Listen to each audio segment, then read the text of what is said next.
Hey guys, in this video we'll be looking at cut locations and areas found in Fallout 4, as well as some early map changes. Fort Strong has a cut interior version where you would have been able to access the rooms on the second floor, with one of them containing a fat man. On the left side, there would have been a bathroom/shower area with Jangles the moon monkey found in one of the stalls, and on the other side a sleeping area with multiple beds and lockers. According to an early world map shown by Bethesda, the Mass Fusion building was originally intended to be placed across the channel from North End, north of the Boston airport.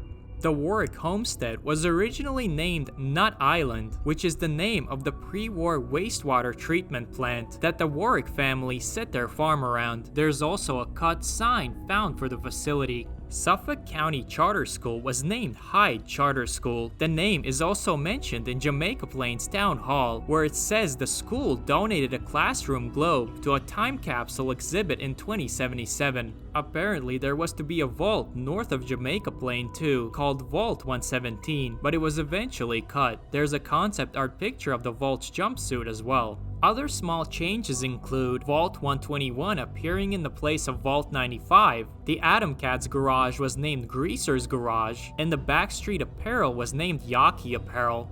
An unused Fallout shelter can be found in the game files, with a pretty nice looking setup, a kitchen, TV, and a couple of bunk beds. There's also some scattered boxes with documents and a safe inside the kitchen island. It's not quite known who would have been living here or where it would have been actually located, but it's possible that at some point this could have been intended to be obtained as your personal player home. An Inaccessible Island exists in the Far Harbor DLC, hiding behind the invisible wall, with destroyed buildings and skeletal remains. There's a fishing shack there with a footlocker on top containing some ammo, a gold watch, and a dirty blue suit. Across from it is an outhouse, with a garden gnome placed inside the hole. A Nuka-Cola Quantum drink can be found there as well. Some Gwinnett Scout bottles can be found next to two skeletons, seemingly enjoying their last moments before the bombs fell. If you're looking to explore it yourself, it can be found west of Eagles Cove Tannery.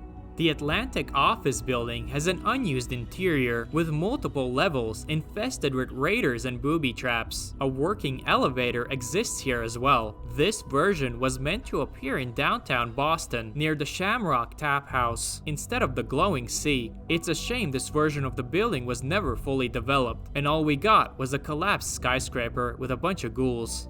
The Museum of Freedom, located in Concord, has a cut inaccessible area with a couple of empty rooms, a restroom, and a staircase connecting to the second floor. You can actually look out at the low poly landscape surrounding the museum there. Two skeletal remains can also be found, one next to a flag dressed in a military uniform, and another between two chairs. There's a cut subway underground complex area full of raiders and turrets. When first entering the area, you would have found a skeleton and a subway maintenance terminal that can be used to power up the nearby Protectron. Moving further underground, you would have been faced with long tunnels and more hostile raiders. Using a cut holotape named Turret Override, you can neutralize the turrets and eliminate the rest of the raiders. The area also contains Sue's and Griswold's terminals.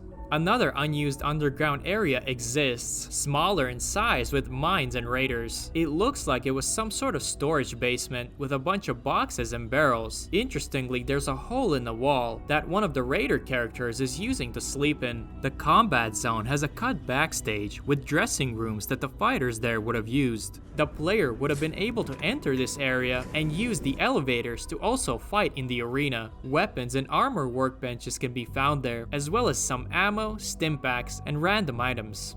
Another small location again can be found behind the invisible wall, a cave underwater with a full set of T-51 power armor next to a destroyed vertibird. Two skeletons with military uniforms can be found there as well. This whole scene is located southeast of Harbor Grand Hotel in the Far Harbor DLC.